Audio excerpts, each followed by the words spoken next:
ቅጽበት በደረሰባችሁ ስብራት ለምንድነው ሁሉ ጊዜ ተሰብራችሁ የምትኖሩት? አንዴ ነው የወደቃችሁ፣ አንዴ ነው የተሳሳታችሁት። ሁሉ ጊዜ ግን መነሳት አለ። እግዚአብሔር ሆይ ብወድቅ እነሳለሁ፣ በጨለማም ብቀመጥ እግዚአብሔር ብርሃን ይሆንልኛል። ጠላቴ ሆይ ደስ አይበልህ፣ ወደ ብርሃን ያወጣኛል፣ ጽድቅንም አያለሁ ነው የሚለው ክርስቲያን።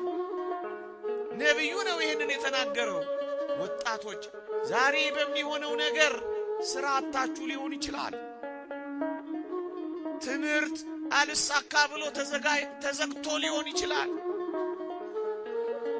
የምወዳቸውን እንዴት እጦራለሁ ብላችሁ ጭርምት ኩርምት ብላችሁ እያላዘናችሁ እያለቀሳችሁም ሊሆን ይችላል። እኔ ያልጠቀስኩት ብዙ ፈተና ሊኖራችሁ ይችላል። ይሄ ማለት ግን የነገ ህይወታችሁ ነው ማለት ግን አይደለም። ይሄ ማለት ግን ለዘላለም የተቆረ